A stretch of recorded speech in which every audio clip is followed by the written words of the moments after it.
कौन है भागवत? किसे कहते हैं भागवत? भागवत इदं स्वरूपम भागवतम।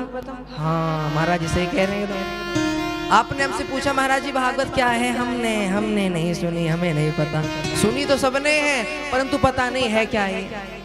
भागवत इदं स्वरूपम भागवतम, जो भगवान कृष्ण का स्वरूप है वो भागवत है। पहली बात, तेन तेन्यम वांग्मय मूर्ति प्रत्यक्ष कृष्ण एव ही।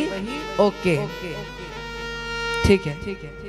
भागवत श्री कृष्ण का साक्षात वांग्मय शब्दमय रूप है। इतना तो सबको समझ आ गया होगा।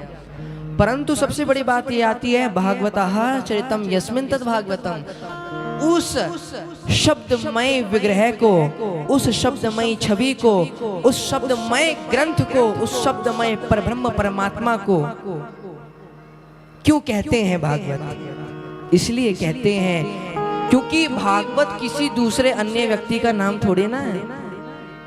कभी कभी आपने सुना होगा कि सज्जन जी बड़े ही महाभागवत है। सुना है? नहीं सुना? नहीं सुना होगा, कोई बात नहीं। कभी कभी सम्मान में कह दिया जाता है कि कोई बड़े उच्च लेवल के भक्त को कि फलाना जी या सज्जन जी बड़े ही महाभागवत है। महाभागवत का वो अगर भाव से लिया जाए तो भागवत और कोई नहीं, भगवान कृष्ण का दूसरा तीसरा चौथा कहीं ना कहीं कोई सा कोई नाम है भागवत।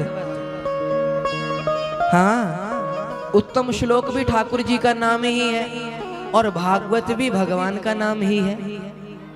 परंतु भागवत ग्रंथ में ऐसा क्या आ गया, ऐसा क्या भर गया जिसके कारण यह सभी 17 पुराणों में उच्च पुराण मानी गई, प्रधान पुराण मानी गई? ऐसा क्या जीवन में दिया है?